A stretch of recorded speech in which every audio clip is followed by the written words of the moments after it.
अमीहि त्वां सुरसङ्घा विशन्ति केचिद्भीताः प्राञ्जलयो गृह्णन्ति स्वस्तीत्युक्त्वा महर्षिसिद्धसङ्घाः स्तुवन्ति त्वां स्तुतिभिः पुष्कलाभिः.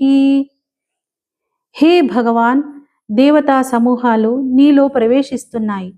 కొందరు భయంతో నిన్ను నమస్కరిస్తూ నిన్ను స్తుతిస్తున్నారు. మహర్షులు, సిద్ధపురుషులు స్వస్తి పలుకుతున్నారు. స్తోత్రాలతో నిన్ను ప్రార్థిస్తున్నారు. రుద్రాదిత్యా వసవో ఏ చ సాధ్యా విశ్వేశ్వినో మరుతశ్చోష్మపాశ్చ గంధర్వయక్షాసురసిద్ధసంఘా వీక్షంతే త్వాం విస్మితాశ్చైవ సర్వే. ఏకాదశ రుద్రులు, ద్వాదశాదిత్యులు, అష్టవసువులు, సాధ్యులు, విశ్వదేవతలు, అశ్వినీ కుమారులు, మరుద్గణములు, పితరులు, గంధర్వ, యక్ష, అసుర, సిద్ధ సముదాయములు సంభ్రమాశ్చర్యములతో నిన్నే దర్శించుచున్నారు. రూపం మహత్తే బహువక్త్రనేత్రం మహాబాహో బహుబాహూరుపాదం బహూదరం బహుదంష్ట్రాకరాళం దృష్ట్వా లోకాః ప్రవ్యథితాస్తతాహం.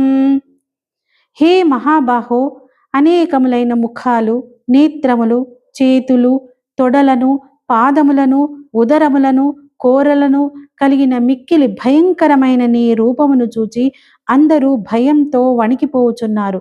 నేను కూడా భయంతో వణికిపోవుచున్నాను.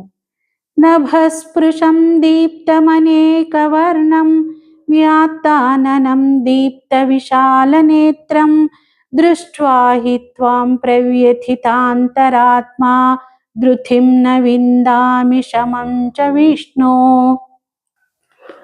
ఎందుకంటే హే కృష్ణ, నీ రూపము అంతరిక్షమును తాకుచున్నది. అది అనేక వర్ణములతో దేదీప్యమానమై వెలుగుచున్నది.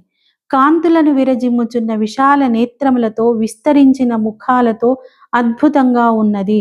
అట్టి నీ రూపాన్ని చూచిన నా మనస్సు తత్తరపడుచున్నది. అందువలన ధైర్యము సడలినది, శాంతి దూరమైనది. దంష్ట్వాకరాళాని చ తే ముఖాని దృష్ట్వైవ కాలానలసన్నిభాని దిశో న జానే న లభే చ శర్మ ప్రసీద దేవేశ జగన్నివాస. ఓ జగన్నివాస, భయంకరమైన కోరలతో ఒప్పుచున్న నీ ముఖములు ప్రళయాగ్ని జ్వాలల వలె భయం కలిగిస్తున్నాయి. వాటిని చూచిన నాకు దిక్కుతోచకున్నది, శాంతి శూన్యమైనది. ఓ దేవా, ప్రసన్నుడవు కమ్ము.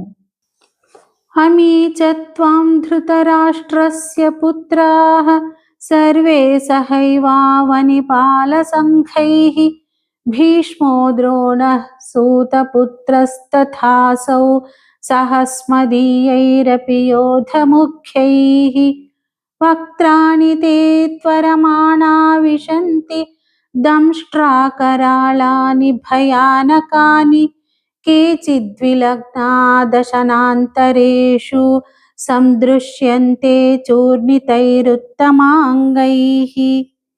ఇచట చేరి ఉన్న ఈ ధృతరాష్ట్రపుత్రులు ఇతర రాజులతో సహా నీలో ప్రవేశిస్తున్నారు. భీష్మ పితామహుడు, ద్రోణుడు, కర్ణుడు, అట్లే మన పక్షమునందలి ప్రధాన యోధులు అందరూ భయంకరమైన కోరలతో కూడిన నీ ముఖముల యందు వేగంగా ప్రవేశిస్తున్నారు. కొందరి తలలు కోరల మధ్య పడి నుగ్గునుగ్గైపోవుచుండగా వారు దంతములలో పడి చిక్కుకొని వ్రేలాడుచున్నారు.